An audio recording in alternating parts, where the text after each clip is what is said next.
ओम शांति। आज की तारीख है 1 फरवरी 2022, फरवरी मास का पहला दिन। साकार महावाक्य। बाबा कहते, मीठे बच्चे, सारे कल्प में बड़े से बड़ी हस्ती ये ब्रह्मा है।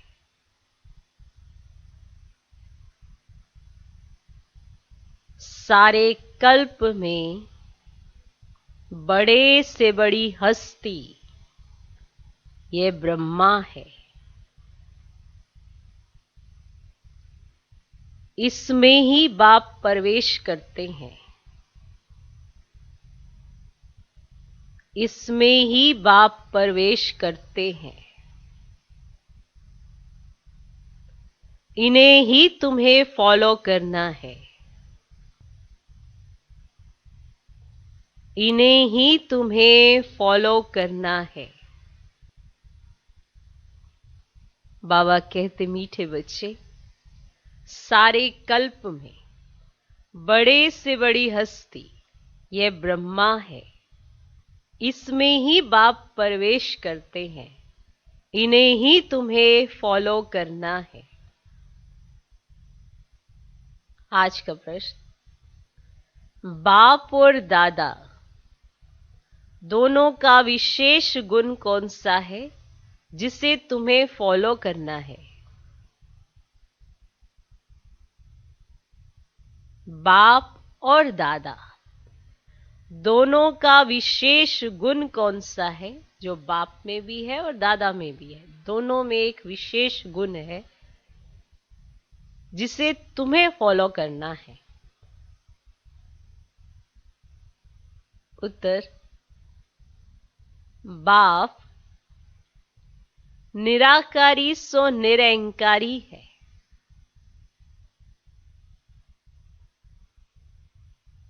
बाप निराकारी सो निरहंकारी है। तो दादा भी साकार में होते सदा निरंकारी है। तो दादा भी, दादा माना ब्रह्मा बाबा, तो दादा भी साकार में होते सदा निरंकारी है। इतनी बड़ी हस्ती होते हुए भी कितना साधारण रहते हैं। इतनी बड़ी हस्ती होते हुए भी कितना साधारण रहते हैं। एक और कहते, ये ऊंचे से ऊंच हीरा बनाने वाले बाबा की डिब्बी है। एक और कहते, यह ऊंचे से ऊंच हीरा बनाने वाले बाबा की डिब्बी है। तो दूसरी ओर कहते, ये पुराने ते पुरानी लौंग बूट है। तो दूसरी ओर कहते, ये पुराने ते पुरानी लौंग बूट है जिसमें बाप ने प्रवेश किया है। दोनों ही बच्चों की सेवा में हाजिर हैं। दोनों ही बच्चों की सेवा में हाजिर हैं। तो ऐसे ही बच्चों को भी, तो ऐसे ही बच्चों को भी फॉलो फादर कर निरंकारी हो सेवा करनी है। तो ऐसे बच्चों को भी फॉलो फादर कर निरंकारी हो सेवा करनी है। तो प्रश्न है, बाप और दादा दोनों का विशेष गुण कौन सा है जिसे तुम्हें फॉलो करना है? उत्तर, बाप निराकारी सो निरंकारी है, तो दादा भी साकार में होते सदा निरंकारी है। इतनी बड़ी हस्ती होते हुए भी, इतनी बड़ी हस्ती होते हुए भी कितना साधारण रहते हैं। एक और कहते ये ऊंचे से ऊंच हीरा बनाने वाले बाबा की डिब्बी है,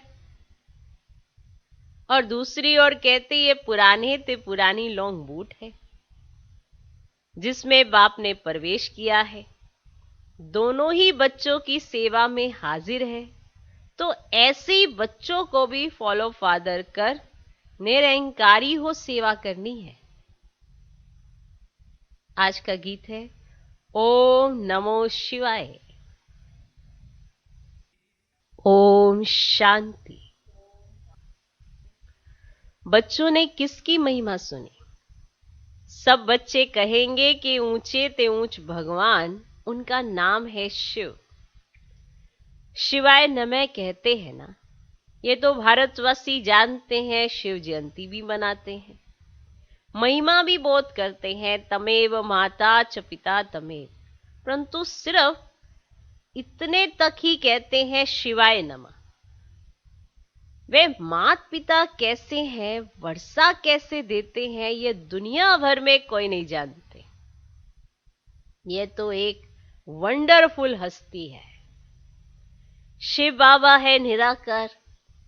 जब तक शिव बाबा को शरीर ना मिले तो शिव बाबा क्या करेंगे? शिव बाबा तो निराकार है, निराकार की महिमा गाते हैं। सबसे ऊंचे ते ऊंचा उनका ठाव माना रहने का स्थान है। कौन सा ठाव? मूल वतन। फिर ब्रह्मा विष्णु शंकर का कौन सा ठाव है? सूक्ष्म वतन। फिर जगत अम्बा का ठाव है ये स्थूल वतन। ये तो सब जानते हैं कि जगत अम्बा तो यहाँ की रहने वाली होगी। जगत माना ही मनुष्य सृष्टि, नाम तो बहुत अच्छा है, जगत अम्बा, परंतु वे कौन है, कहां से आई, ये कुछ भी जानते नहीं। जान पहचान कहां से मिली? जरूर कोई मनुष्य हस्ती से मिलनी चाहिए जिसमें परम पिता परमात्मा आवे। निराकार आत्माएं भी साकार हस्ती में आती हैं। साकार हस्ती माना शरीर।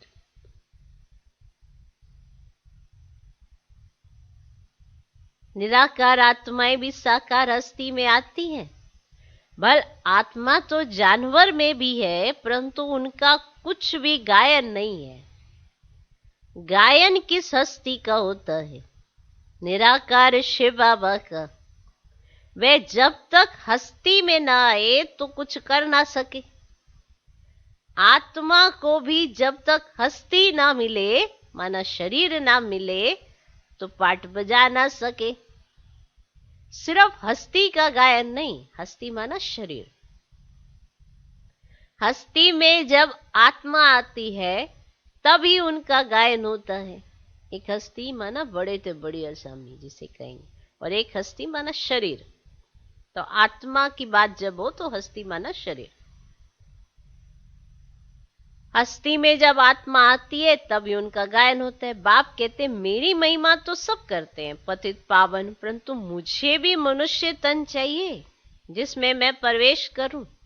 बिगर हस्ती कुछ कर ना सके, तो बाप भी आकर हस्ती लेते हैं, माना शरीर लेते हैं। वे गर्भ में नहीं आते हैं। शिव जयंती भी गाई जाती है, परंतु शिव बाबा किस हस्ती में और कब आया यह नहीं जानते। अच्छा, रात्रि में आया, परंतु किस हस्ती में आया यह नहीं जानते। गाते भी हैं भागीरथ अर्थात भाग्यशाली दत्त, तो जरूर मनुष्य हस्ती होगी। ये जो हस्ती है जिसमें परम पिता परमात्मा प्रवेश करते, ये कितनी ऊंची हस्ती है। अभी तुम जानते हो कि शिव बाबा ब्रह्मा के सिवाय किसी भी हस्ती में आ नहीं सकता। परम पिता परमात्मा ब्रह्मा द्वारा ही आकर मनुष्य सृष्टि रचते हैं। जब जब भारत बहुत दुखी और भ्रष्टाचारी हो जाता है, तब परम पिता परमात्मा इस हस्ती में प्रवेश कर तुम्हें सुखी श्रेष्ठाचारी बनाते हैं। इस भागीरथ बिगर शिव बाबा भी कुछ कर नहीं सकते, कोई तो चाहिए ना। ये हस्ती शिव बाबा की है, ये ना हो तो तुम शिव बाबा से वर्षा पा नहीं सकते। गाया भी जाता है प्रजापिता ब्रह्मा अथवा त्रिमूर्ति ब्रह्मा, देव देव महादेव कहते। इन तीनों में भी ब्रह्मा का नाम ऊंचा क्यों? ब्रह्मा तो यहाँ ही है जिसके रथ में आते हैं। विष्णु और शंकर को तो देवता कहते हैं। अच्छा, जो ब्रह्मा है उनको देवता कहना चाहिए? अब वह तो है प्रजापिता ब्रह्मा, मनुष्य तन चाहिए। गाया भी हुआ है प्रजापिता ब्रह्मा द्वारा सृष्टि रचते, तो जरूर ब्रह्मा मुख से ही ब्राह्मण रचेंगे। तो ये कितनी बड़ी हस्ती है, परंतु है कितनी साधारण। इतनी बड़ी हस्ती, इनका रहन सहन देखो कितना साधारण। ब्रह्मा बाबा को देखा, कितना साधारण है, कितना निरंकारी है। अभी आकर तुम्हारी सेवा में उपस्थित हुआ है। देखो कैसे बैठ पढ़ाते हैं। तुम क्या पढ़ते हो? तुम कहेंगे हम राज्यों की पढ़ाई पढ़ते हैं। कौन पढ़ाते हैं? परम पिता परमात्मा। तो छोटे बड़े बूढ़े जवान सब पढ़ते हैं। ये ईश्वरीय कॉलेज है, मनुष्य से देवता अथवा विश्व का मालिक बनने का। यहाँ हम आई हैं पढ़ने अथवा विश्व की बादशाही लेने। लक्ष्मी नारायण जब विश्व पर राज्य करते थे तो और कोई धर्म नहीं था, ना कोई खंड था, एक ही भारत खंड था। अब फिर वह पद प्राप्त करने के लिए तुम यहाँ कैसे बैठे हो? इस पढ़ाई बिगर तुम विश्व के मालिक बन न सको। भारत शिवालय बन न सके। शिव बाबा ही गाया हुआ है ना, निराकार निरंकारी। जब तक हस्ती में प्रवेश ना करे तो निरंकारीपना कैसे दिखावे? कितनी महिमा है अकाल मूर्त जूनी साहेब, परंतु ऐसे नहीं कि वह मुर्दे को भी जिंदा कर सकते हैं। तुम बच्चों को बहुत नशा होना चाहिए कि हमको परम पिता परमात्मा पढ़ा रहे हैं, प्रजापिता ब्रह्मा द्वारा राजयोग सिखला रहे हैं। ब्रह्मा बिगर प्रजापिता किसको कह नहीं सकते। ऐसे नहीं कि शिव व विष्णु प्रजापिता है, नहीं। ब्रह्मा ही सारे मनुष्य सृष्टि का पिता है और आत्माओं का पिता है शिव बाबा। बाकी उस पिता को तो कोई जानते नहीं, अपनी आत्मा कोई नहीं जानते। कहते पुण्य आत्मा पाप आत्मा, फिर क्यों कहते हम ही परमात्मा है? जब पुण्य आत्मा पाप आत्मा कहते हो, फिर ये कैसे कहते हो कि हम ही परमात्मा है? कितनी ठगी है। तुम बच्चे जानते हो आज से 5000 वर्ष पहले पीस, प्योरिटी, प्रॉस्पर्टी थी। अब बाप कहते मैं आकर सबको नॉलेज देता हूं। पहले तुम कुछ नहीं जानते थे, अब सब कुछ जानते हो। बाप की बायोग्राफी बाप से ही जानी जाती है। अब निराकार की बायोग्राफी कैसे हो सकती है? जरूर जब साकार में आए तब बायोग्राफी हो। सिर्फ आत्मा की बायोग्राफी नहीं हो सकती है। जीव आत्मा बने तब पुनर्जन्म में आवे और बायोग्राफी भी हो। वे लोग कहते 84 लाख योनियां हैं। बाप कहते 84 लाख जन्म थोड़े ही होते हैं। ये सब गपोड़े। बाप खुद कहते मैं ब्रह्मा के तन में आकर तुमको वेदों का सार समझाता हूं, साथ साथ राजयोग सिखलाता हूं और रचयिता रचना के आदि मध्य अंत का राज भी समझाता हूं। जब पहले पहले बड़े बड़े ऋषि मुनि भी नहीं जानते थे, तो उन्हों की जो औलाद है आज, वो कैसे जान सकते?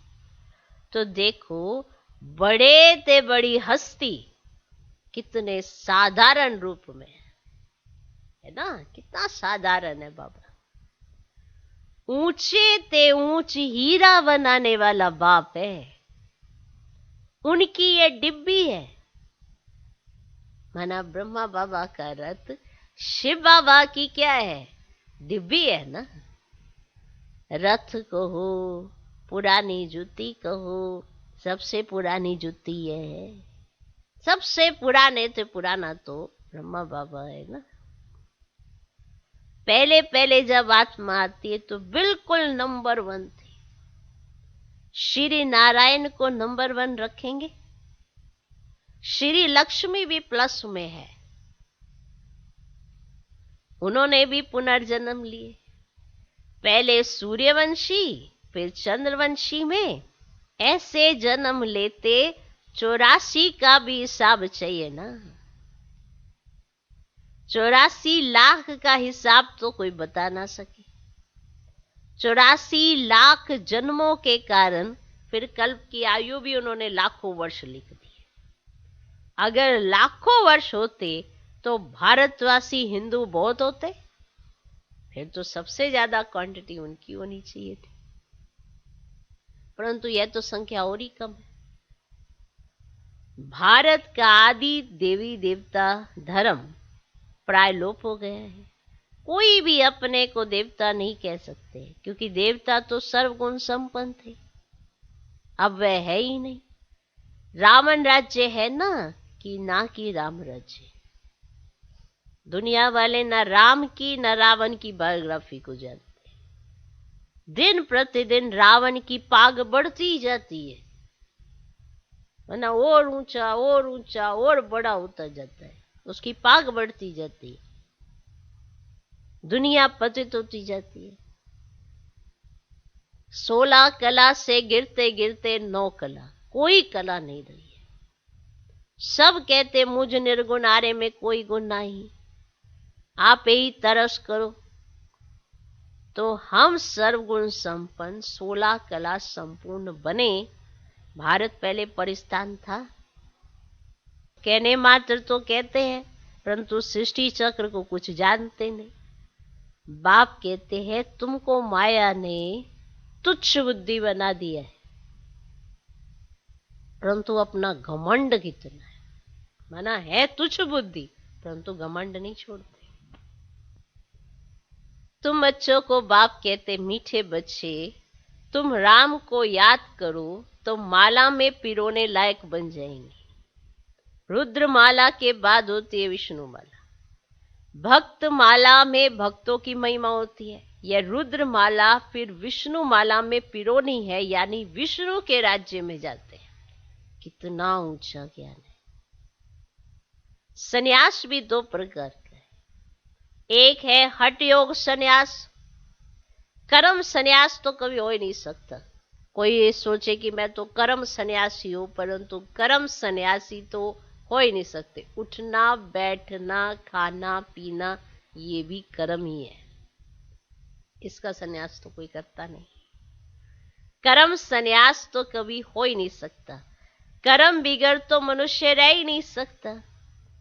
प्राणायाम चढ़ाकर बैठ जाए फिर भी तो कर्म करेंगे ना, फिर भी तो कर्म करेंगे ना। प्राणायाम का कर्म भी तो कर ही रहे हैं, फिर भी तो कर्म करेंगे ना। अनेक प्रकारों से प्रैक्टिस करते हैं। वह कोई राजयोग नहीं, वह है हद का सन्यास, हठ योग सन्यास। वह भी भारत का धर्म है पवित्रता का, परंतु देवी देवताओं जितना पवित्र और कोई धर्म हो ही नहीं सकता। वहां कोई सन्यास नहीं करना पड़ता, क्योंकि आत्मा पवित्र है तो उनको शरीर भी पवित्र मिलता है। आत्मा में ही खाद पड़ती है। कला कम होते होते पतित बनना है। अभी सभी आत्माएं आयरन एज में, सब सांवरे हैं। आत्मा जब पवित्र थी तो गोरी थी, अभी आत्मा पवित्र है तो शरीर भी अपवित्र काले है। गाया भी जाता है श्याम सुंदर। कृष्ण का चित्र भी काला और गोरा का बनाते हैं। अभी तुम सभी श्याम सुंदर हो। पहले आत्मा गोल्डन एज थी ना, तो पहले भारत गोल्डन एज था, अब आयरन एज्ड है। अब फिर बाबा ज्ञान चिता पर बिठाए गोरा बनाते। अगर मुक्ति और जीवन मुक्ति चाहिए तो वह विकारों का हथियाला कैंसल करना है। पवित्रता की राखी बांधो। ये अभी की बात है, जबकि तुम ब्रह्मा के बच्चे हो। ब्राह्मण बनने बिगर कोई भी यहां आ नहीं सकते। तुम हो ब्रह्मा मुख वंशावली। शिव बाबा कहते हैं मुझ निराकार की महिमा तो गाते हैं, परंतु शरीर जब तक ना ले तो कर ही क्या सकते। मैं बहुत जन्मों के अंत के जन्म में आता हूं। अभी सबका विनाश होना है। ब्रह्मा द्वारा स्थापना किसकी? कलयुग की स्थापना तो कभी होती नहीं। स्थापना होती है सत्युग की संगम पर। तो बाप कहते मैं आता हूं संगम युग पर। तुम ब्राह्मणों के लिए यह संगम है, बाकी सब के लिए क्या है? कलयुग। तुम ब्राह्मणों के लिए संगम और बाकी सब के लिए है कलयुग। इस समय सब घोर अंधियारे में, तो घोर अंधियारे कोई बाप आकर घोर सोजरा करते हैं। तुम बच्चे जानते हो ये तो विचित्र चीज है। कृष्ण तो छोटा बच्चा है, वह तो कुछ समझा ना सके। कृष्ण की आत्मा भी बिन नाम रूप में इनसे समझ रही है। अंतिम जन्म में, तो अंतिम जन्म में माना ब्रह्मा बाबा, इसीलिए इनको श्याम सुंदर भी कहते हैं। अच्छा, मीठे मीठे सिकिलधे बच्चों प्रति माता पिता बाप दादा का याद प्यार और गुड मॉर्निंग। रूहानी बाप की रूहानी बच्चों को नमस्ते। हम रूहानी बच्चों की भी रूहानी बाप को नमस्ते नमस्ते नमस्ते। Good morning good morning good morning. धारणा के लिए मुख्य सार। पहला पॉइंट, बाप दादा के समान निरंकारी और निराकारी बनना है। बाप दादा के समान निरंकारी और निराकारी बनना है। सबकी सेवा करनी है।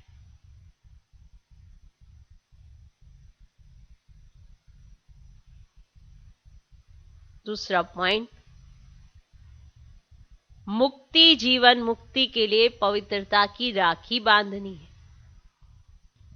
निरंकारी और निराकारी बनना है। सबकी सेवा करनी है। दूसरा पॉइंट, मुक्ति जीवन मुक्ति के लिए पवित्रता की राखी बांधनी है। मुक्ति जीवन मुक्ति के लिए पवित्रता की राखी बांधनी है। ज्ञान चिता पर बैठना है।